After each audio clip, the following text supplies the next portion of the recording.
On this episode of Time About the Movies, Happy Thanksgiving 2012. On Halloween 2025, we're taking a look at the 4 films of the holiday weekend, including DreamWorks Animation's latest film, Rise of the Guardians. We also have Ang Lee's latest film, The Life of Pi, the remake nobody was asking for, and quite confidentially, I just did my worst remakes of the last 20 years video. This one probably should have been on there too, Red Dawn. But we also have Anthony Hopkins as Alfred Hitchcock in Hitchcock. November 21st, 2012, this is Time About the Movies.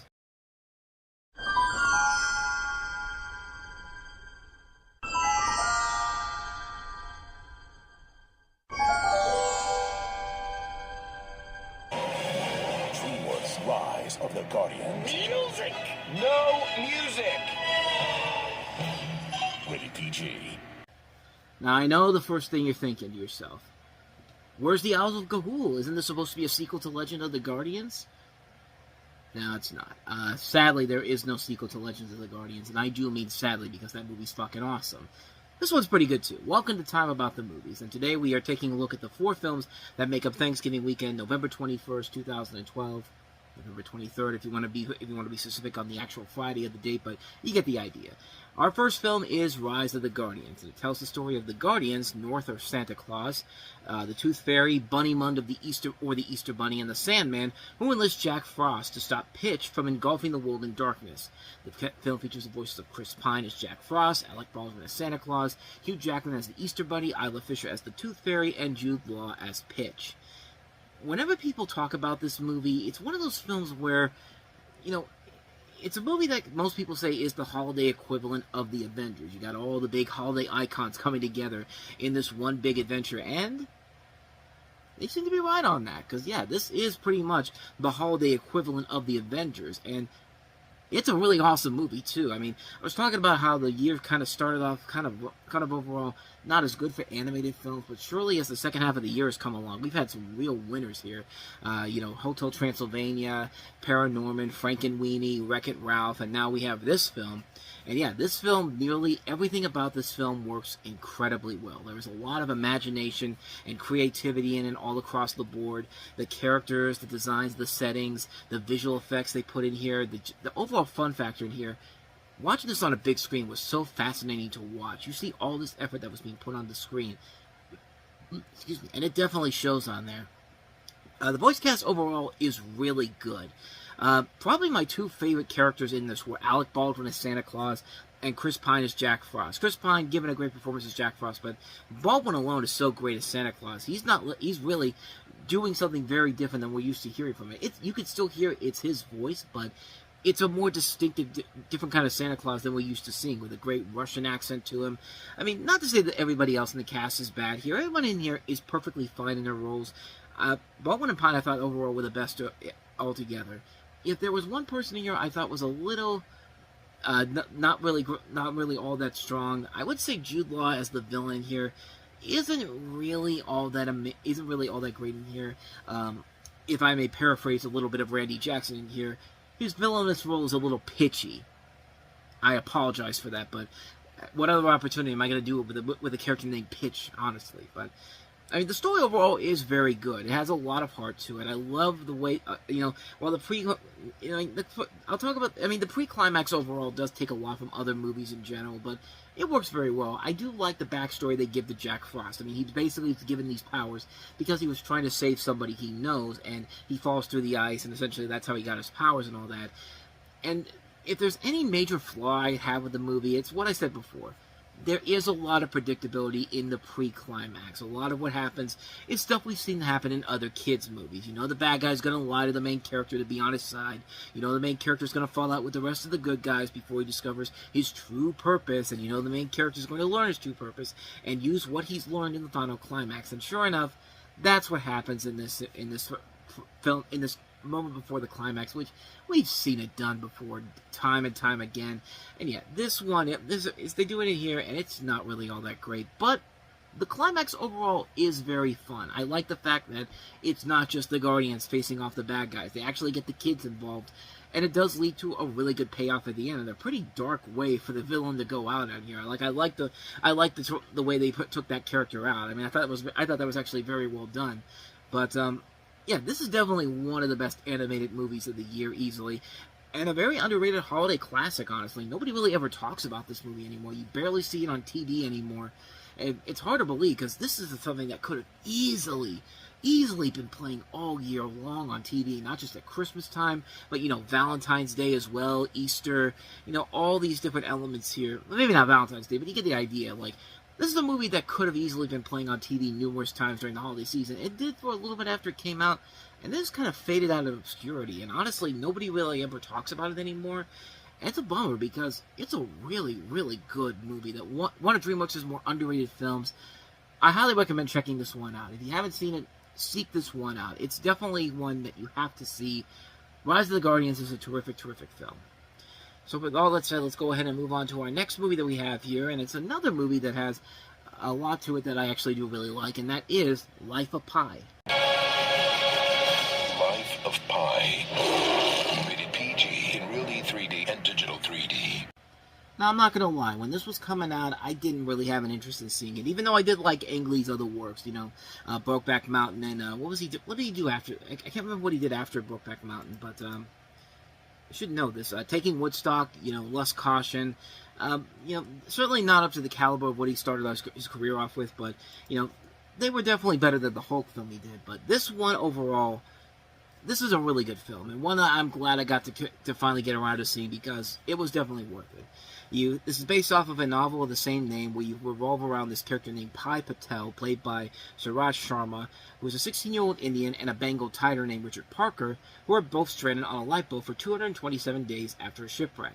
Of course, they have to figure out how to get along, and what follows is a movie that is not only amazing to look at, but probably one of the few movies where you're just watching two characters out in the middle of the ocean, and you're just captivated by what you're seeing here. And this is a movie that could be the typical definition of a style over substance movie, because the visuals in this are incredible, and the script overall could have easily been just a generic bland film overall, but not this film. This is actually one of those times when it actually does work. This reminds me a lot of something like What Dreams May Come, that very underrated Robin Williams movie that came out in the 1990s. People passed it aside, but that was a flop at the box office. But Patch Adams was a big hit that same year, and that movie is much, much worse. But it reminded me of that watching this movie, and it's a very captivating film, because you're watching this guy essentially talking to nobody there, because the tiger is CG, and they do a pretty good job of creating a relationship between these two, and you do get invested in the storyline here, and you're captivated by what's going on with the characters. This is an over 2-hour film, and it's a film that could have easily fallen into Oscar bait territory, but it doesn't do that. It actually wants to tell an intriguing story. It wants to get you invested in these characters. You want to see how this guy is going to be able to live with this tiger for as long as he does, and yeah, it's an impressive feat on so many levels. It's no wonder why Ang Lee won an Oscar for Best Director for this. He really does make it work here. It also won Best Adapted Screenplay, and also I believe it won 4 Oscars, the 2 I mentioned, and what were the other two? Oh, Best Visual Effects, yeah, I can definitely see that, and Best Original Score. Michael Dana's score overall was really good, but, for Rhythm and Hues, this is an impressive feat for them. Remember, these are the guys that did stuff like the Garfield movies and the Alvin and the Chipmunks movies, and you realize when you watch this, oh, these guys actually can make good visuals for their characters. This is a terrific film. It's definitely a film that I really appreciated. I got a chance to finally check out, because I was missing out on something really, really special with this film. It is a magnificent film to watch. Even if you've never read the book, it's captivating to look at. The visuals are impressive. The story is engaging. You do enjoy these characters overall, not just Suraj Sharma, but also Irfan Khan, who we see as the older version of the main character, Gerard Depardieu, Rafi Spall. Terrific actors all across the board here. This is very much up there with some of Ang Lee's best work. And he's made some good movies, but this is definitely very high up there with some of his best work overall. I can't recommend this one enough. See Life of Pi if you haven't seen it. So we've had some good movies. Now let's get to the garbage. Let's go ahead and take a look at the movie that clearly was not sitting on a shelf for several years, like Chris Hemsworth's other movie, The Cabin in the Woods. But unlike Cabin in the Woods, this one ain't that good. Red Dawn. That's with the wrong family. Red Dawn. Rated PG-13. Oh, don't even try to bring in the family aspect here, like Vin Diesel's Fast and Furious thing with family is going to be a trend. Like, no. No, don't even try to do it with this movie, Chris. Just go back to being Thor already, or go back to being in much better movies that were sitting on a shelf in MGM. Because as I said, Cabin in the Woods sat on a shelf for several years. And sure enough, this was another movie that was sitting on a shelf for several years. Guess how long ago they shot this film? September 2009. It was originally supposed to come out in 2010. First of September, then they pushed it back to November, and then MGM went through a financial crisis and essentially sat on a shelf for several years before Film District eventually took it over, and only a couple years after they went bankrupt as well. So this is, of course, a remake of the 1984 classic, which starred Patrick Swayze, Charlie Sheen, and Leah Thompson in it, where this time around you have a group of young people who defend their hometown from a North Korean invasion. In the original, it was Chinese. It was the Chinese army, but they basically changed the invading army and antagonist from Chinese to North Korean in order to maintain access to the Chinese box office. Though the film was still not released in Japan, so congratulations, you just wasted your time, and you lost over $65 million on this movie. This is a $65 million budgeted film, and it only brought in $50.9 million. Now, it's not really $65 million lost, but at the same time, it didn't even make that budget back here. It's still a big box office bomb. And quite frankly, you could kind of see why here. This was before Chris Evans got the role of Thor. This was before he was even in consideration for Thor. And, I mean, he just doesn't have the action chops just yet. I mean, he's great as Thor, but in here, it's clearly a teenager, a guy trying to pretend to be a teenager, but also be an action badass. And it also doesn't help that you have Josh Peck, who's a couple of years off of Drake and Josh, and is mostly known for his more comedic works rather than just being, kind of seen as an action hero in this. He just doesn't really fit that mold in here. And also Josh Hutcherson, hey, he has a big hit early in the year with the Hunger Games, so clearly we got to put this out. Yeah, again, way before he was even considered for the Hunger Games. But yeah, you got people in here like remember when they were trying to push Isabel Lucas to be the next big thing. Remember when they were trying to push Adrienne Padalecki as the next big thing. Remember Jeffrey Dean Morgan's also in here too, probably the veteran of the group here, honestly. But other than that, though, there's just nothing in here. The original Red Dawn is such a classic movie, and I mentioned it before. This should have been up there with some of the worst remakes I've seen in the last 20 years. I didn't even think about it when I was recording that earlier tonight, but yeah, it just doesn't work because the action isn't that good. Changing the whole idea of the film completely ruins the overall tone of what you were going for here. And you also have bad characters, bad storytelling, and there's just no way to tell the story in a modern setting. This is one of those remakes that should have just never happened. Red Dawn worked in the 1980s because of the environment we were going through back then, because of the political climate we were going through back then. But this film, it's hard. The original Red Dawn was the first ever PG-13 rated film, and they did that specifically because this wasn't a PG rated. This wasn't a PG caliber film, but it wasn't as heavy or violent of an R-rated film, and that was around the time when Temple of Doom and Ghost and Gremlins were basically the films that kind of pushed them to put out a new rating. But this film really feels like an insult to the original film. This feels like a film that would have been PG if this exact film was made back in 1984. They wouldn't even have had to worry about making the original film because of how hammy this is. This is a terrible film. This is one of the worst movies of the year. One of the most pointless remakes ever made. Who was asking for a new Red Dawn film in 2012? Seriously, who was asking for this? So with all that said, let's go ahead and move on to our last film that we have here, which is Alfred Hitchcock, played by Anthony Hopkins in Hitchcock. Hitchcock in cinemas now. Yeah, Anthony Hopkins is great in the movie, but the movie itself isn't that great. I'm sorry to tell you this, but this is Hitchcock, based off of the book Alfred Hitchcock and the Making of Psycho, and as that title indicates, it charts the relationship between Alfred Hitchcock and his wife Alma Revel, played by Helen Mirren, during the filming of Psycho in 1959. You also have characters played by Scarlett Johansson, Toni Collette, Danny Houston, Jessica Biel, James Darcy, Michael Wincott. This is directed by Sasha Gavassi, who also gave us Anvil, the Story of Anvil, which was a good film overall.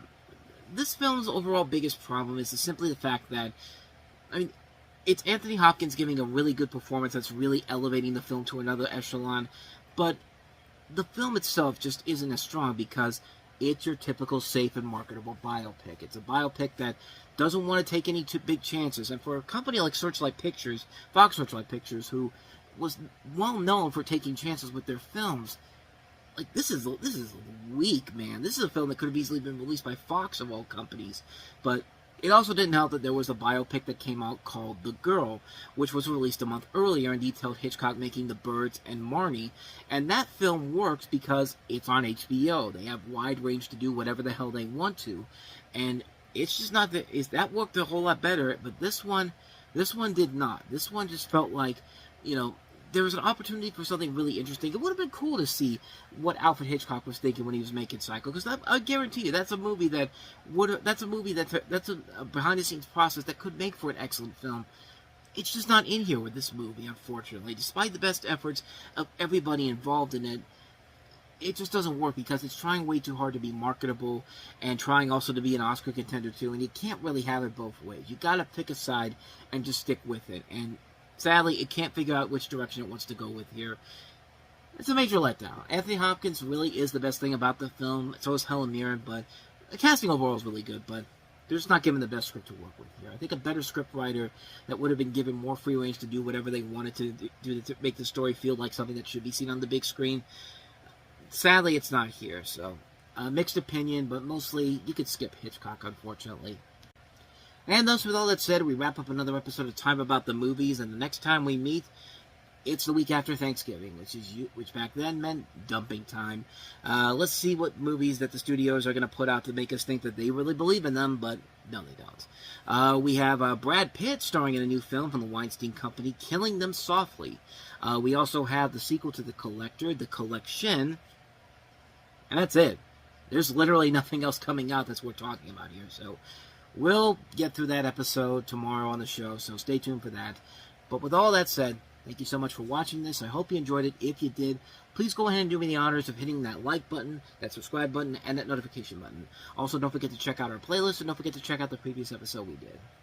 With all that said, whether it's in the past, the present, or the future, I will see you at the movies. Take care.